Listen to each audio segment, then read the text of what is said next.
Tahu yang terakhir yang diomongin, by the way, Abu Ubaidah kan sudah wafat. Tahu nggak yang terakhir kali dia ngomong apa? Yang terakhir kali press release-nya, beliau bilang begini, kami orang-orang yang ada di Gaza akan menjadi musuh kalian di yaumil kiamah. Buat orang-orang pemimpin-pemimpin yang diam, influencer-influencer yang nggak peduli, ulama-ulama yang bisu. Kami akan jadi musuh kalian, menuntut kalian di hadapan Allah. Oke, baik, yang pertama tentang quotes, judulnya quotes tadi begini. Satu peluru itu bisa menembus cuma satu kepala, tapi satu telunjuk itu bisa menembus jutaan kepala orang. Nah, itu adalah benar, itu soal tulisan. Yang menarik di dalam Islam, tulisan dan tulisan itu menjadi sesuatu yang sangat penting sekali dan digarisbawahi di dalam Islam. Contoh bisa begini ya. Bapak Ibu tahu, semua pasti tahu sih, ayat pertama yang diturunkan. Apa ayat pertama yang diturunkan? Iqra bismi rabbikal ladzi khalaq. Artinya adalah bacalah dengan nama Tuhanmu yang Maha menciptakan. Pertanyaannya, kalau ayat yang pertama itu turunnya adalah Iqra, bacalah, berarti ada yang dibaca kan? Ya kan ya?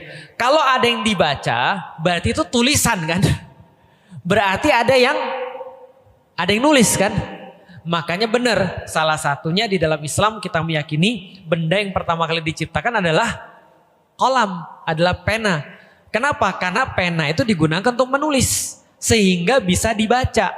Artinya kalau di dalam pengetahuan umum, literasi itu dinilai daripada berapa banyak kita bisa membaca dan memahami bacaan. Tapi tingkatan lebih tinggi daripada literasi itu adalah menulis. Maka profesor, doktor, ataupun pengajar-pengajar, dosen-dosen yang berprestasi itu diukur bukan dari bacaannya, tapi dari tulisannya. Karena otomatis ketika dia menulis, dia pasti banyak baca. Lah berarti kalau kita lihat pepatah yang lain mengatakan kalau kalian pengen mengenal dunia, kalau Anda pengen mengenal dunia maka baca. Kalau pengen dikenal dunia maka nulis. Bagaimana caranya supaya kita bisa nulis? Pertama harus banyak baca. Jadi ini memang muter-muter baca sama nulis ini. Jadi kalau kita pengen nulis pertama harus banyak baca. Kalau kita banyak baca maka kita pasti akan lebih terdorong untuk menulis. Berapa banyak yang harus kita baca sebelum kita nulis sesuatu? Dulu di antara para penulis buku itu ada semacam kayak keyakinan ya. Kalau mau nulis satu buku minimal baca 11 buku yang lain. Ya itu kira-kira aja lah. Yang penting lebih banyak lebih bagus kira-kira gitu. Karena orang semakin banyak baca semakin dia akan terdorong untuk menulis. Yang menariknya lagi dulu di zaman Twitter ketika tahun 2013-2012 aku berpikir gini, skill yang paling bagus bagi orang zaman dulu adalah menulis. Maka di zaman Twitter, zaman 2012, 2013, kalau bapak-bapak dan ibu-ibu masih ingat, yang terkenal itu para penulis. Mereka yang nge-launching buku, mereka yang punya tulisan, mereka yang punya buku itu terkenal banget. Itu percetakan rame banget karena orang-orang berebut jadi penulis. Karena jadi penulis otomatis terkenal di sosial media karena Twitter itu isinya cuma tulisan. Ganti jadi Instagram, penulis turun semua. Kenapa penulis turun semua? Ganti foto. Siapa yang bisa bikin foto bagus, maka dia terkenal. Maka orang-orang yang punya kamera bagus atau kamera jualannya bertambah banyak dan segala macam. Semenjak muncul Instagram, aku pikir pada waktu itu, wah ini sudah zamannya sudah nggak nulis lagi. Setelah itu lebih parah lagi, muncul YouTube. Pas muncul YouTube, yang terkenal siapa?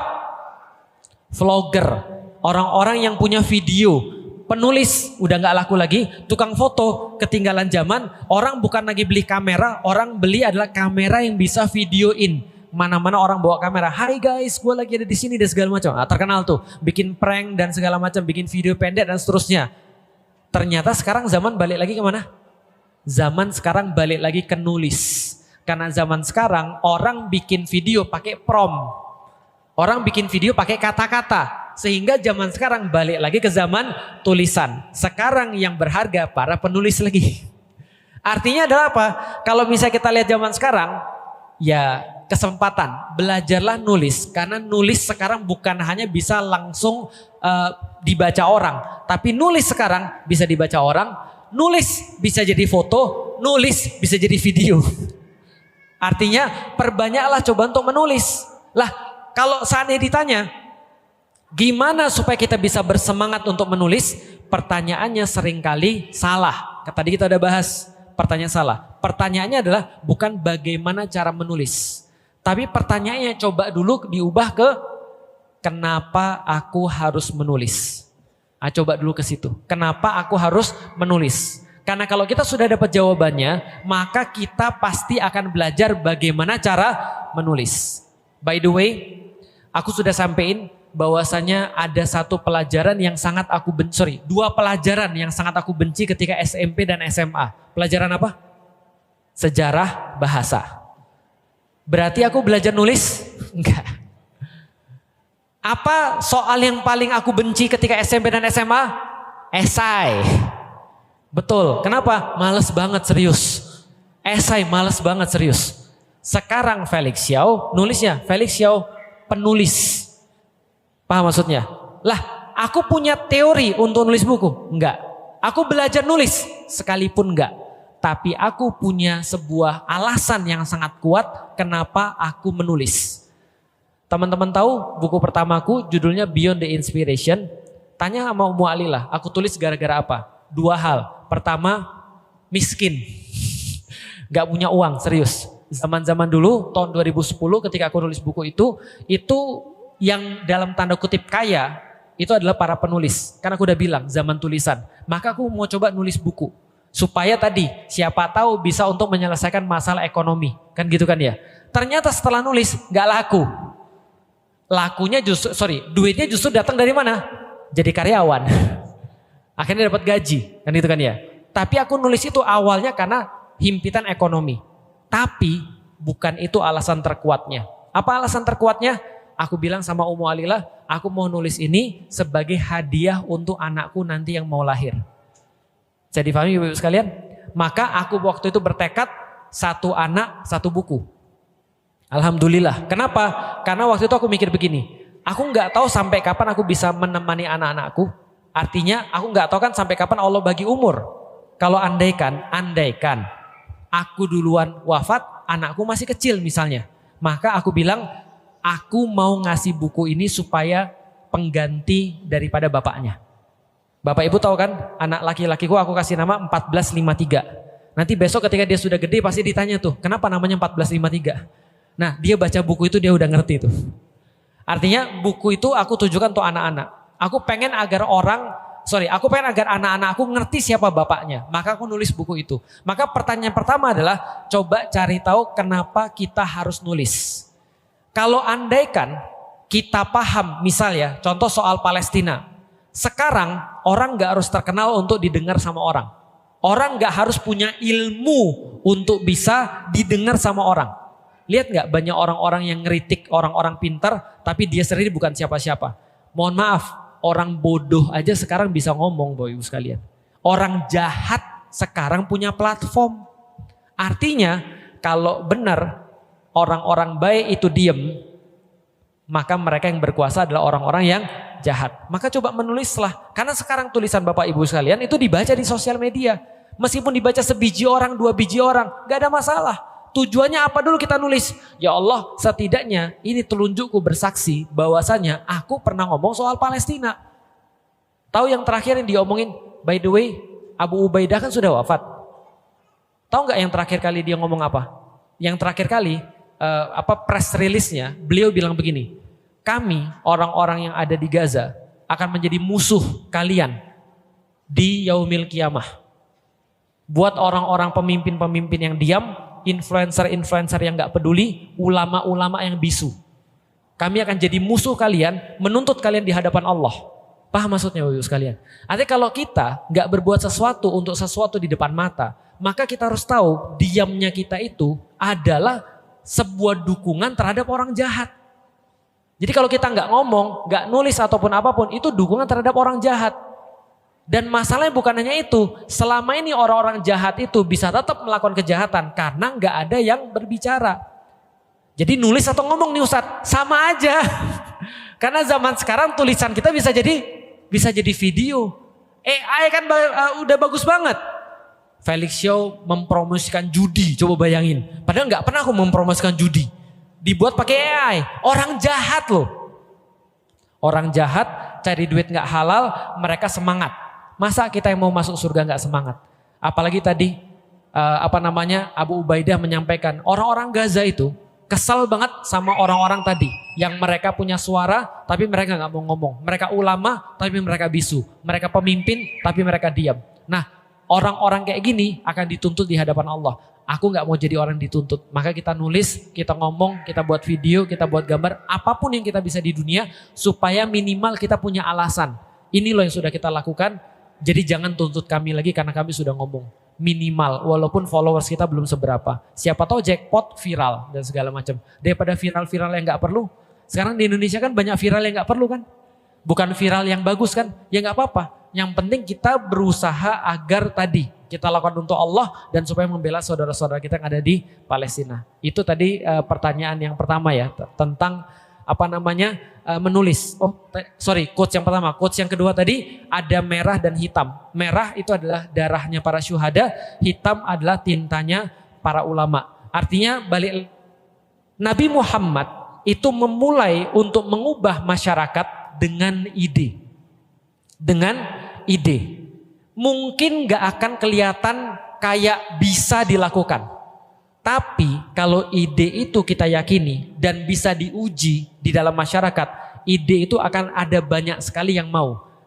Dan itu akhirnya dibuat teorinya, namanya teori transformasi sosial.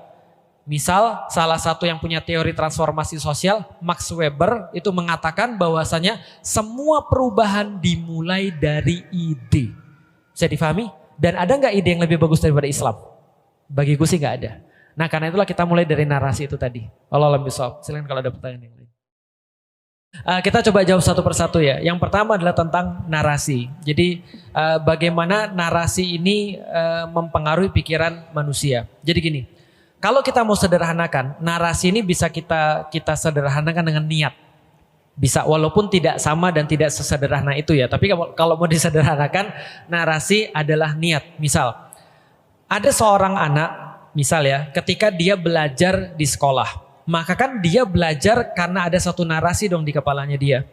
Yang paling rendah misal, ya karena aku disuruh orang tuaku. Itu misalnya narasi dia. Tebak nih, kalau andaikan dia cuma belajar karena disuruh orang tuanya dia berusaha maksimal atau tidak? Enggak. Karena dia cuma disuruh orang tuanya. Ngapain dia harus berusaha? Aku di sini terpaksa kok. Ini bukan keinginanku kok. Bukan mauku kok untuk pergi ke sini. Sampai kuliah dia begitu, wajar dia nggak jadi apa-apa. Jelas ya? Aku secara pribadi, kapan aku merasa bahwasanya aku perlu untuk sekolah itu untuk aku sendiri? Itu pas SMP. Pas SMP aku jadi sadar, oh aku merasa malu. Nilaiku nggak cukup untuk masuk sekolah ini. Tapi karena ibuku pengen banget aku masuk sekolah ini, dia menggunakan segala cara supaya aku bisa masuk. Malu rasanya. Goblok banget gua. Masuk sekolah ini tapi gak layak. Paham maksudnya? Aku gak mau jadi orang goblok. Aku gak mau lagi untuk nanti pas masuk SMA, aku jadi orang kayak gini lagi. Aku belajar supaya aku jadi orang lebih terhormat. Bisa difahami maksudnya? Oke, aku belajar akhirnya. Pas masuk kuliah misalnya, beda lagi sudah narasinya. Narasiku ketika kuliah adalah aku belajar untuk dapat kerja. Karena belum muslim, jelas ya. Nah pas sudah muslim, kuliahnya jadi beda. Kuliahnya untuk apa? Cuma cari koneksi aja. Cuma cari koneksi, kerja nggak perlu ijazah. Udah narasinya beda lagi nih. Maka apa yang kita lakukan tergantung narasi kita. Niat kalau mau disederhanakan. Jadi kalau misalnya, kalau narasi itu kita mau kontekskan kepada flexing misalnya kayak tadi. Nah maka seperti apa? Apakah kita harus flexing? Tergantung narasinya apa. Misal ya, kan kita sudah sampein. Apakah di dalam Islam ada flexing? Jawabannya ada. Tapi flexing yang terukur. Bukan flexing sembarangan. Benar-benar flexing, literally flexing. Contoh ya, Nabi Muhammad kita sudah kasih tahu seringkali ketika beliau umroh qadha, beliau pas lagi mau masuk ke tawaf, beliau diomongin sama kafir Quraisy. Lihat orang-orang muslim pada lemah, pada penyakitan kayaknya, jalan aja lemes, kayak nggak punya kekuatan. Apa kata Nabi? Nabi bilang, oke, tunjukkan bahu kalian, flexing muscle gitu kan ya.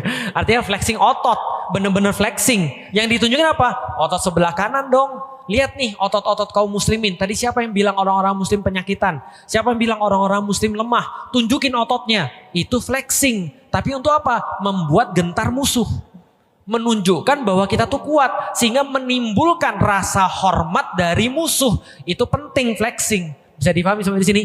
Tapi kalau lagi sholat jangan flexing. Jelas ya? Makanya niatnya apa dulu nih? Narasinya apa dulu? Kalau narasinya adalah untuk perang, maka boleh bagi orang muslim dalam keadaan perang yang sudah tua-tua renta, yang rambutnya sudah putih, dicat hitam, boleh flexing supaya musuh lihat, wah keren-keren nih muslim, rambutnya putih-putih, masih muda semua, padahal kakek-kakek. Kan gitu. Nah itu boleh untuk flexing kayak gitu, seolah-olah kita banyak, seolah-olah kita kuat, itu boleh. Karena untuk meninggikan marwah agama. Tapi kalau lagi ibadah, narasinya beda. Ibadah itu hanya untuk Allah. Maka jangan di flexing. Misalnya malam-malam lalu ambil selfie. Capek banget nih gua abis tahajud gitu. Jangan. Ngapain? Gitu kan ya. Misalnya dalam kesendirian malam gitu kan ya. Yang moto siapa? Maksudnya. Paham gak sih maksudnya? Nah kalau kayak itu ya gak usah flexing. Jadi narasinya apa dulu nih? Pengusaha muslim, dia pengen nunjukin bahwa pengusaha muslim juga ada yang kaya. Dia boleh aja. Untuk misalnya dia punya mobil bagus, dijemput ustadznya pakai mobil bagus, gak ada masalah. Itu secara narasi masih bisa diperbolehkan. Yang gak masuk akal bagi saya adalah ustadz punya mobil mewah.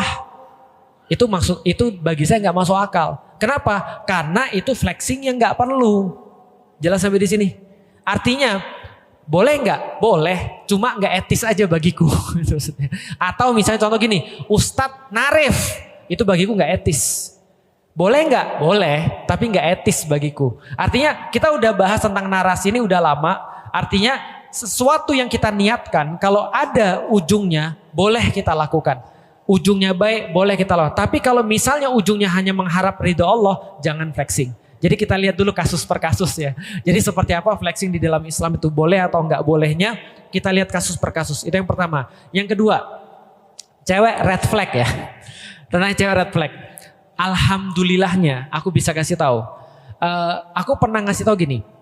Cowok itu ada dua tipe. Cowok baik dan cowok jahat. Cewek ada tiga tipe.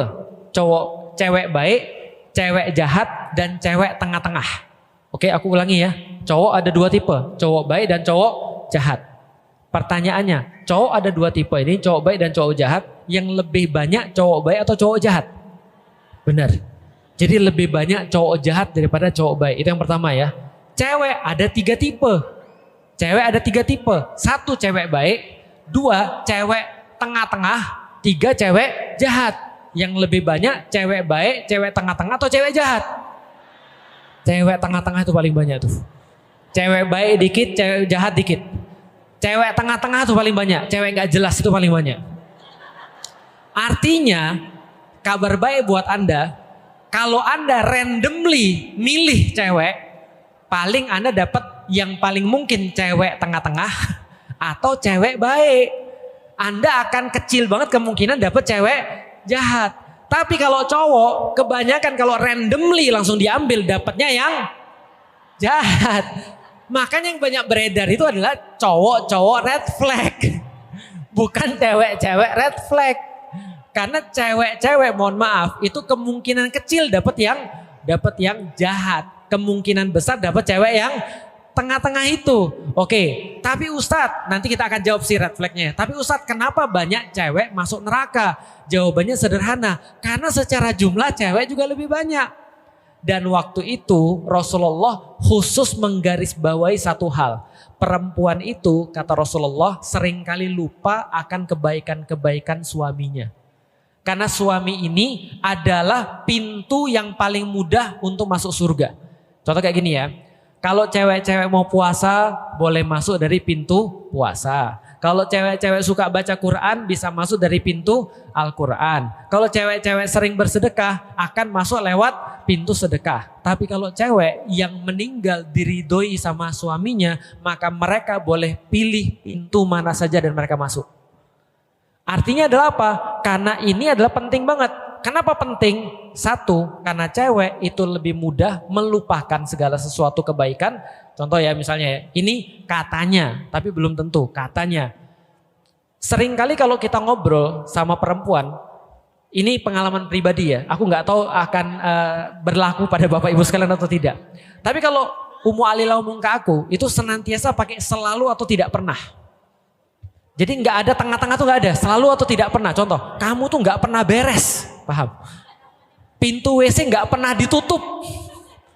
Kamu tuh selalu pakainya berantakan, paham ya? Artinya perasaan kemana aku ada bagus deh itu kan. Tapi itu dilupakan kayaknya tuh. Itu mungkin itu kan ya. Allah lebih sahab. Itu yang pertama. Yang kedua, ibu-ibu nggak tahu efek ibu-ibu tuh sebesar apa bagi laki-laki. Tahu nggak kenapa? Laki-laki kalau misalnya, istri kalau misalnya dia berbakti pada suaminya dan suaminya ridho sama dia, maka dia boleh masuk dari pintu surga mana aja. Karena sebegitulah efek seorang perempuan pada seorang laki-laki. Artinya bisa kita sampein yang paling banyak menentukan laki-laki itu jadi baik atau tidak baik adalah perempuan. Serius, bukan mau bagi beban, tapi ini serius. Gak percaya? Lihat 5 ulul azmi. 5 ulul azmi. 1 cewek red flag.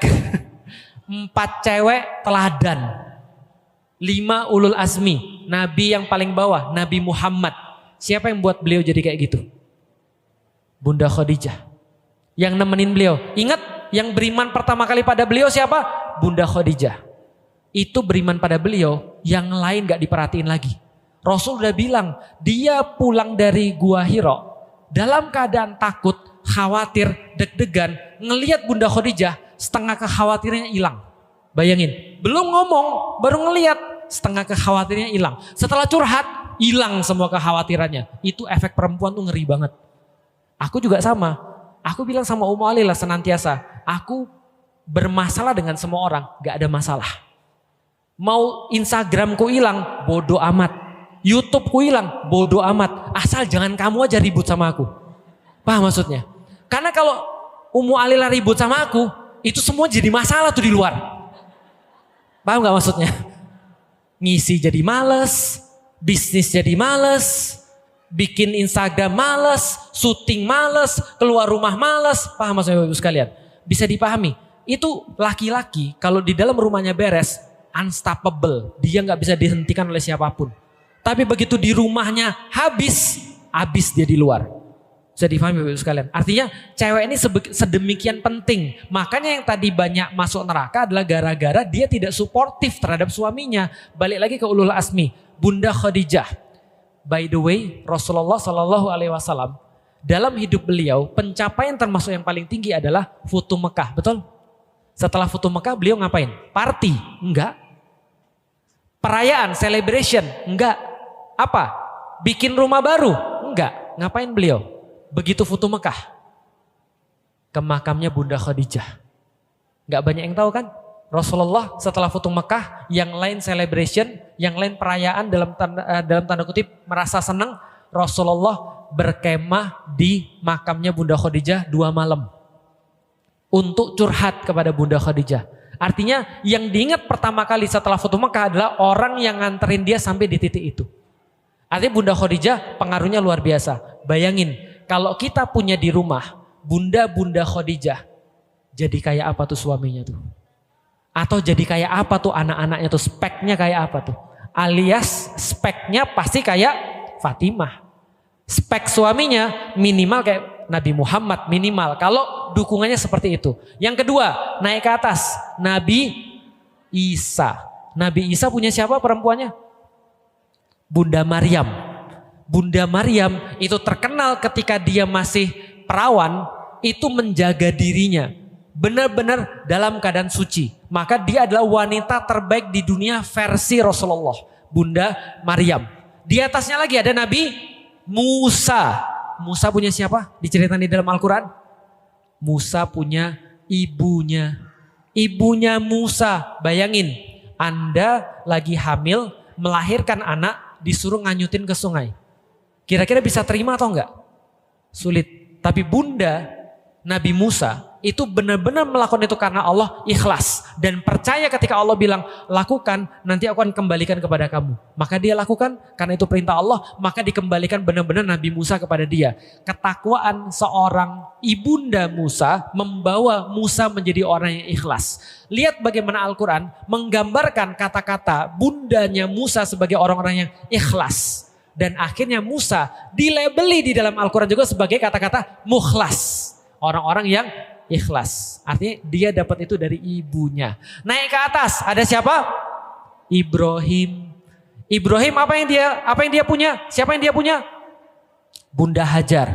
Ditinggal di Ka'bah. Lalu dibilang ini semua karena Allah. Bertakwalah pada Allah. Dia bilang kalau karena Allah, Allah nggak akan pernah meninggalkan hamba-hambanya. Maka dia membesarkan Nabi Ismail di situ, dapat Zam-Zam dan segala macam. Akhirnya masih sampai sekarang kita dapat jasa-jasanya beliau dalam haji peringatannya. Itu adalah Bunda Hajar.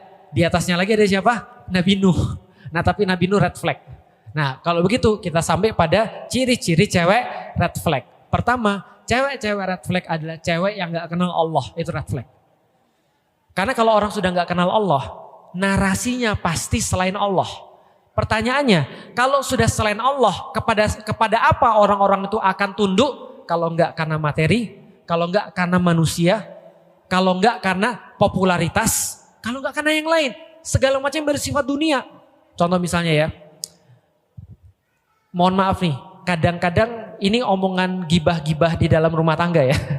Ini aku cerita dikit. Kan kalau di dalam rumah tangga kan enggak apa-apa ya. Artinya dalam tanda kutip di dalam rumah tangga kita diskusin sesuatu. Misal contoh ya.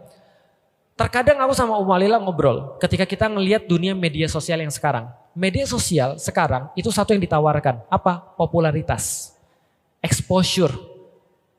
Karena exposure itu akan mengeluarkan dopamin dari otak. Dopamin ini ratusan kali lebih candu daripada narkoba. Bisa difahami? Dan siapa yang lebih terpapar kepada dopamin ini di dunia media sosial? Perempuan. Kok perempuan lagi Ustadz? Perempuan aja salah. Bukan. Karena yang diuntungkan di dalam dunia media sosial adalah perempuan. Kenapa perempuan? Perempuan tuh menarik Bapak Ibu sekalian. Kan sudah disampaikan di dalam Al-Quran. Perempuan dihiaskan sehingga menarik bagi laki-laki. Artinya aku sudah pernah bilang media sosial sekarang itu adalah tempat yang sangat menguntungkan buat perempuan. Maka ketika perempuan di media sosial, mereka sangat terpapar dengan yang namanya exposure atau popularitas. Aku ngobrol sama Alila, aku ngeliatin ada beberapa pasangan yang baru nikah. Ketika pasangan-pasangan ini baru nikah, dalam tanda kutip mereka kayak influencer dan segala macam. Aku bilang sama Alila, aku ngerasain kayaknya pasangan ini bermasalah. Kenapa? Karena ada pola yang konstan. Apa pola yang konstan?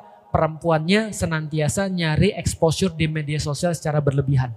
Apa-apa diposting, apa-apa diposting, apa-apa diposting. Lagi ribut sama suami diposting, lagi terus kemudian romantis sama suami diposting, pelukan sama suami diposting, ini diposting, suamiku keren banget diposting, suamiku begini diposting, semua diposting jadi exposure. Bisa difahami Bapak sekalian. Artinya apa yang terjadi? Yang terjadi akhirnya adalah dia mulai craving, mulai candu dengan exposure itu. Dan akhirnya yang di sebelahnya jadi gak cukup. Karena ada penelitiannya. Cewek-cewek yang terpapar di sosial media sering kali dipuji, sekali upload ratusan komen, cantik banget, keren banget, body goals banget, relation goals banget, segala macam pujian-pujian itu akan membuat dia merasa candu sehingga akhirnya hidup dia di situ. Besok ketika suaminya bilang, kamu keren banget hari ini, itu biasa bagi dia karena bukan itu lagi yang dia cari. Paham sampai di sini? Berarti cewek red flag yang pertama yang nggak kenal Allah. Kalau nggak kenal Allah, dia akan cari yang lain. Entah itu harta, entah itu manusia, popularitas, dan seterusnya. Itu cewek red flag yang pertama. Kayaknya nggak ada lagi kayaknya yang lain. Cuma itu doang sih kayaknya cewek red flag. Karena cewek red flag, cewek itu secara secara natural, cewek itu lebih mudah untuk diubah daripada laki-laki. Sebenarnya. Karena contoh kayak gini ya. Laki-laki yang paling penting bagi dia adalah harga diri. Perempuan paling penting adalah perlindungan, kenyamanan. Itulah kenapa kajian lebih banyak perempuan, bukan laki-laki. Karena laki-laki itu harga diri, nggak mau dia datang pengajian. Lebih baik nonton di YouTube. Kenapa? Kalaupun dia jadi orang baik, bukan gara-gara ustadz itu. Bisa difahami, karena ini harga diri. Tapi kalau perempuan senang, makanya karena laki-laki itu adalah soal harga diri, sulit diajarin. Sulit untuk dikasih tahu. Bertanya, malu. Mas tadi bertanya, udah keren tuh. Kenapa? Karena bagi laki-laki harga diri. Tapi kalau perempuan, dia lebih mudah untuk dinasihatin. Dengan cara yang tepat tentunya. Seperti rusuk bengkok lalu kemudian mau dilurusin lagi. Ya balik lagi lah. Intinya sih menurutku sih ya laki-laki dan perempuan punya peran masing-masing di dalam agama. Cuma apesnya perempuan, apesnya ibu-ibu sekalian. Di zaman media sosial, ibu-ibu tugasnya lebih berat. Karena kenapa? Karena ibu-ibu bisa punya power lebih kuat. Kekuatannya lebih besar. Powernya lebih besar. Untuk dakwah lebih besar. Untuk terus kemudian membela yang baik lebih besar. Tapi untuk jadi buruk pun juga lebih besar. Itu yang kedua. Yang ketiga. Yang ketiga tentang apa tadi? Lupa aku. Oh, belum siap jadi bapak. Nah, terus mau siap-siap jadi bapak gitu. Gimana? Hah? Oh iya benar. Oh ya, jadi gini, ini penting banget. Di dalam salah satu materi kita tentang akil balik, masih ingat kita bahas bapak tugasnya akil atau balik? Bapak tugasnya akil, ibu tugasnya balik. Berarti betul, terkonfirmasi Mas. Di dalam Islam, bapak tugasnya adalah akil atau anak ini punya akal. Ibu tugasnya balik, menyiapkan fisiknya. Contoh ya, kalau nanti anak ini gede stunting, salah ibunya, jelas. Kalau anak ini gede misalnya, dia nggak ngerti badannya dipakai untuk apa, itu salah ibunya, jelas. Maka ibunya yang tugas. Nak, ini badanmu gunanya untuk ini, tanggung jawab terhadap badanmu begini. Nak, mandi yang bersih, sikat gigi yang bagus, itu ibu. Badan dijaga, kasih makan yang bagus itu dijaga. Itu tugas ibu lebih berat. Tugas bapak akil. Akil itu apa? Akalnya jalan. Bukan gini nak caranya. Kalau ngomong gak kayak begini. Kalau kamu ngomong gini gimana kira-kira? Gimana cara orang nanggepin kalau kayak begini? Gak bagus kan? Nah harusnya tuh begini. Cara ngomongnya tuh begini. Aku kemarin dihina sama orang. Aku dibilangin gendut. Aku dibilangin bodoh dan segala macam. Nah kamu tahu gak kenapa orang-orang bilang begitu? Orang bilang begitu karena mungkin dia merasa sakit hati. Sehingga dia perlu untuk menyakiti orang yang lain. Karena kamu tahu enak gak digituin? Gak enak. Maka kamu gak boleh gituin orang. Lah terus kalau dia ngata-ngatain aku terus gimana? Kalau kamu nanggepin dia malah lebih seneng. Coba kamu lihat kalau kamu nanggepin, dia berhenti nggak? Nggak kan? Nah makanya gimana cara terbaik? Diemin aja. Kata-kata dia bukan nilai kamu kok. Nilai kamu sendiri yang tahu. Abi tahu kamu seperti apa. Nah itu tugasnya bapak. Supaya orang itu jadi berakal. Anak ini jadi pinter. Gitu kan ya. Ngeliatin, nih ada video orang dibully. Aku bilang sama anakku. Orang paling rendah adalah orang yang harus nyakitin orang lain untuk merasa dirinya hebat.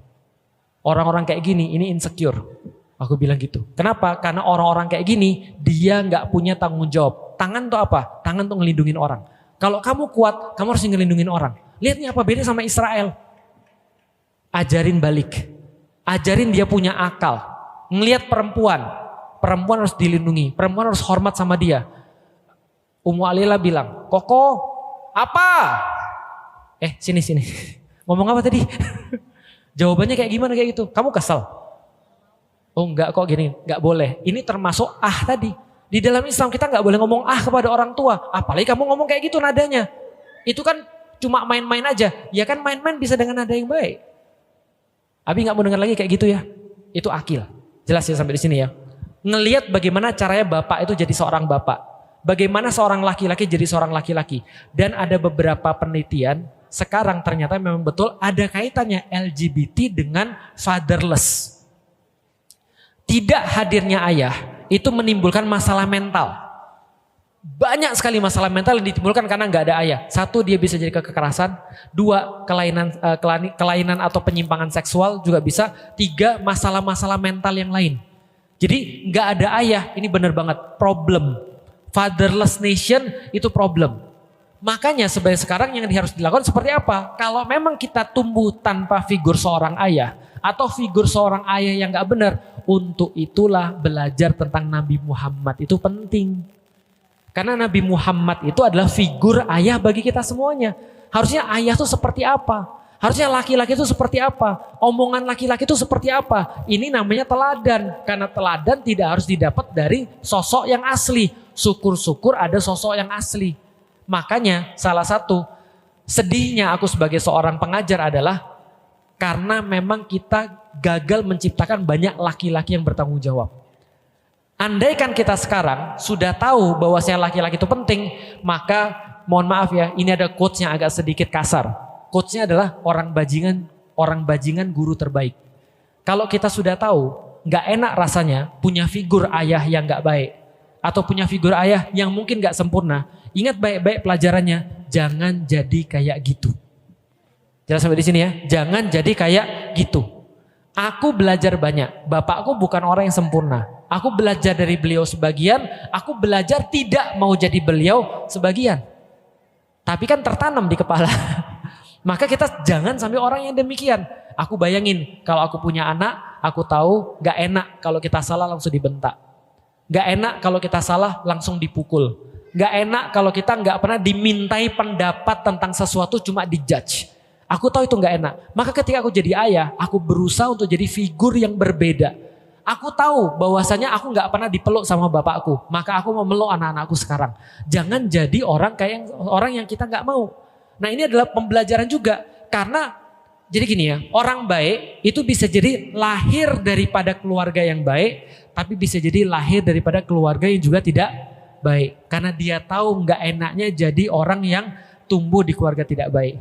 Nah artinya gini, kalau kita bilang yang tadi disampaikan juga, aku belum siap jadi seorang ayah. Aku perlu kasih tahu, gak ada yang siap jadi seorang ayah. Gak ada yang siap. Tapi yang perlu kita tahu adalah pertanyaannya adalah kenapa kita mau jadi seorang ayah. Karena gini teman-teman sekalian ya. Aku bersyukur ketika ada kata-kata itu keluar. Saya belum siap jadi seorang ayah. Berarti dia tahu minimal. Dan dia mau belajar. Karena justru aku khawatir kalau ada orang yang bilang aku udah siap jadi seorang ayah. Padahal dia belum belajar apapun. Nah maka udah umur 30 coba siap-siap. Kira-kira kalau aku belum siap sekarang, seperti apa figur ayah yang aku mau? Bayang-bayangin dulu aja. Sambil nanti cari cewek-cewek yang gak red flag. Oke baik, silakan kalau ada yang lain. Ahlan wa sahlan. Waalaikumsalam warahmatullahi wabarakatuh. Jadi pertanyaan gini Bapak Ibu sekalian. Ada training-training yang katanya kalau mau rezekinya lancar, itu otaknya harus diaktifkan sampai keadaan frekuensi theta. Nah itu kira-kira kalau yang kayak gitu-gitu musyrik atau tidak? Jadi gini ya, coba kita bahas dulu. Pertama gini, yang dipelajari sama orang-orang neuroscience itu otak punya keadaan-keadaan frekuensi tertentu. Contoh misalnya ya, kalau andaikan aku ngomong dengan cara seperti ini, santai, pelan, teratur, itu biasanya akan membawa Bapak Ibu sekalian otaknya dalam kondisi alfa. Kondisi alfa ini adalah otak dalam keadaan siap. Dalam keadaan siap dan dia siap untuk menerima, siap untuk belajar dan seterusnya. Itu bisa dibawa naik kondisinya. Misal ketika ada orang orasi, sampai terus kemudian dia kayak emosional, pengen orang bertindak cepat, kata-katanya semakin meninggi dan seterusnya. Itu naik dalam kondisi misalnya beta. Tapi kalau misalnya turun lagi ke bawah, itu kondisi namanya theta. Theta ini adalah kondisi setengah tidur katanya. Jadi kondisi setengah tidur, kondisi yang benar-benar santai, kondisi katanya kreatif yang paling tinggi itu ada di dalam kondisi itu, mendekati tidur. Misalnya Bapak Ibu sekalian kalau pas mau tidur kan suka mikir yang aneh-aneh. Suka mikir yang gak nyambung gitu, tapi kreatif. Nah itu adalah kondisi-kondisi menjelang tidur, kondisi theta. Makanya katanya orang-orang kayak gini, kalau ada orang-orang bangun tidur, lalu kemudian tahajud tidur malam, itu otaknya dalam kondisi theta. Maka ketika dia meminta dalam keadaan seperti itu, nyambung dengan alam semesta, kata dia. Nah, balik lagi, tapi ini adalah neuroscience, penelitian neuroscience. Yang bisa jadi benar, bisa jadi tidak. Karena kenapa? Kalau gelombang-gelombangnya itu benar, tapi kalau seandainya semesta yang ngasih rezekinya itu benar atau tidak kita nggak tahu. Bukan kita nggak tahu, dalam pandangan Islam tentu saja tidak, gitu maksudnya. Oke, cara jelasnya begini. Pertama, yang bisa memberikan rezeki di dalam Islam itu Allah. Dan Allah memberikan rezeki pada siapapun yang Dia suka. Bisa difahami sampai di sini? Oke. Tapi ketika ada seorang muslim berdoa pada Allah, misalnya contoh dia berdoa dengan khusyuk, maka kalau diteliti secara sains namanya kondisi otaknya teta. Tapi apakah kondisi otak teta itu yang mengakibatkan orang dapat rezeki? Jawabannya tidak. Karena konsep rezeki perlu dipahami juga. Ini narasi juga. Contoh ya misalnya ya. Orang dibilang ini, wah rezekinya bagus nih. Itu biasanya apa? Orang kaya. Betul nggak? Ada nggak orang yang ketika dapat musibah dibilang dapat rezeki? Nggak ada. Padahal rezeki itu apa sih? Rezeki, arizq adalah pemberian Allah Subhanahu wa Ta'ala yang bisa dinikmati oleh seorang hamba. Contoh, ketika kita dalam keadaan misalnya agak bangga dengan diri sendiri, lalu kemudian ada orang bilang, Felix Xiao salah. Harusnya dia nggak begini. Itu ayat yang disebutkan salah. Harusnya pemahamannya begini. Aku jadi sedih. Ketika aku jadi sedih, aku introspeksi. Aku jadi humble. Aku jadi rendah hati. Kenapa? Karena diingatkan oleh orang jadi sedih. Sedihnya itu bagus atau tidak? Bagus. Kenapa? Karena aku jadi hamba Allah yang merasa bahwa dirinya lemah. Nggak super kuat lagi. Paham ya? Berarti dikritik orang itu rezeki atau musibah? Rezeki dalam keadaan itu. Ingat, rezeki adalah segala sesuatu pemberian Allah kepada manusia yang bisa dimanfaatkan atau yang bisa untuk dinikmati oleh manusia. Itu namanya rezeki.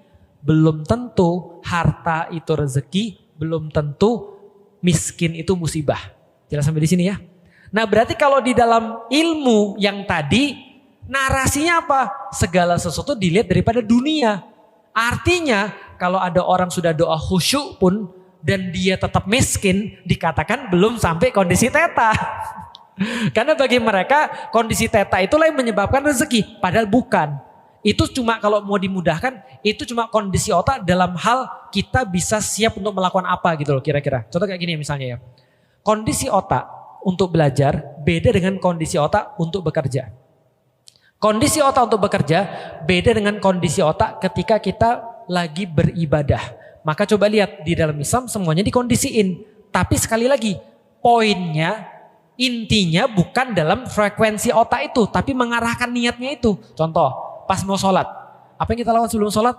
Wudhu. Wudhu itu kalau kita lakukan dengan benar, itu nurunin frekuensi otak. Wudhu bagian-bagiannya itu dinikmatin.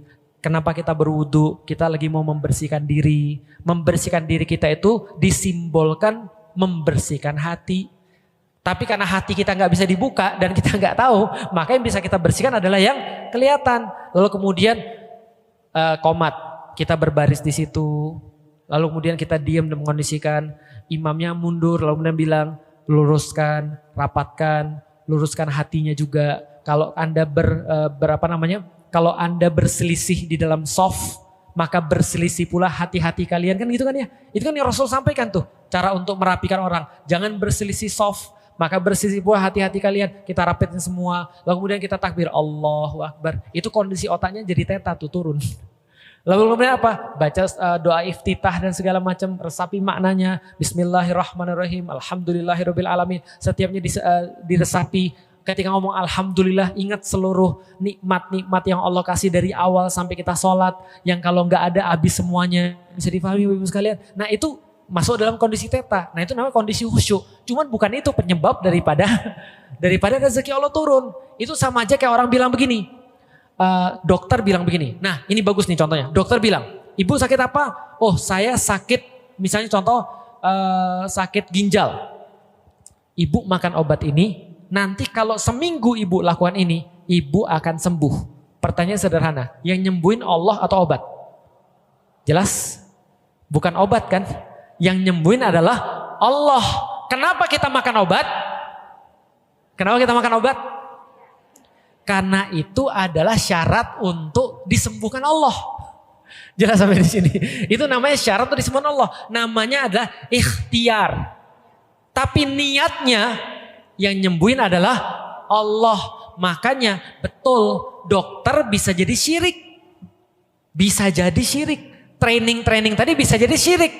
Kalau yang dipahami yang ngasih rezeki adalah gelombang otak. Kalau yang dipahami yang jadi rezeki adalah obat. Jangankan dokter, jangankan training. Baca Quran aja bisa jadi syirik. Ya gak sih? Baca Quran bisa jadi syirik kan. Kalau niatnya salah. Artinya balik lagi niatin yang betul. Nah kalau kita ikut training, di training itu mungkin kita belajar. Oh secara neuroscience ternyata kalau kita minta kepada Allah lebih mudah kalau kita tuh benar-benar dalam kondisi khusyuk. Dalam bahasa neuroscience namanya gelombang theta gitu maksudnya. Cuma kita kan gak usah belajar itu juga sudah tahu. Khusyuk itu apa? Khusyuk adalah ketika Anda yakin akan kembali pada Allah dan mempertanggungjawabkan semuanya pada Allah. Itu adalah khusyuk. Nah maka kalau sudah begitu itu yang penting. Jadi artinya belum tentu syirik sih trainingnya. Tapi kalau misalnya dia bilang gelombang theta inilah yang mengakibatkan kita punya rezeki, syirik. Tapi kalau misalnya, kalau Anda berdoa di gelombang theta, Anda akan semakin mudah untuk terhubung dengan Allah. Yaitu dengan cara lain ngomong, kalau Anda khusyuk, doa Anda lebih mudah diterima Allah. Sama aja sih sebenarnya. Cuma meyakini rezeki itu cuma dari Allah, itu yang paling penting. Karena kalau Anda sudah khusyuk dan meminta pada Allah, belum tentu Allah akan ngasih rezeki berupa uang. Jelas sampai di sini? Bisa jadi Allah ngasih rezeki berupa yang lain. Tapi pasti rezeki yang Allah kasih adalah rezeki yang terbaik. Cuma kadang-kadang memang kita susah untuk memahaminya. Ada orang-orang yang minta uang pada Allah, yang minta rezeki uang, tapi Allah belum kabulin. Mungkin Allah kasih dia anak misalnya. Karena ada orang-orang yang minta sama Allah anak, bertahun-tahun belum dikasih oleh Allah. Karena mungkin itu bukan rezekinya dia.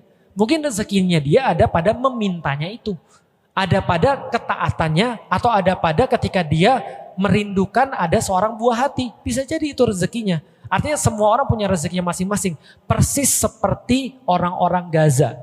Pertanyaannya, apakah orang-orang Gaza nggak syahdu dalam meminta pada Allah? Apakah orang-orang Gaza itu doanya tidak serius dari hati? Sampai sekarang Allah belum pernah menolong mereka berupa terus kemudian kebebasan? Enggak. Kenapa? Karena itu rezeki mereka. Dan mereka ngomong begitu. Mereka bilang, bagi kalian, kami adalah orang-orang yang terpenjara. Bagi kalian, kami adalah orang-orang yang sengsara. Iya, dilihat dari segi dunia. Tapi dilihat dari segi akhirat, kami lebih dekat dengan surganya Allah. Meskipun memang gak mudah. Itu mereka ngomong boleh, jangan kita yang ngomong. Kalau kita yang ngomong, salah. Gak apa-apa Gaza itu dibombardir. Supaya apa? Supaya mereka dekat dengan Allah. Salah. Kalau mereka yang ngomong, boleh. Bisa dipahami ya. Jadi balik lagi niat. Jadi balik lagi niatannya, balik lagi adalah bagaimana syariat memandang itu semua. Jadi belum tentu syirik. Gitu ya. Baik, kita selesaikan sampai di sini Bapak Ibu sekalian.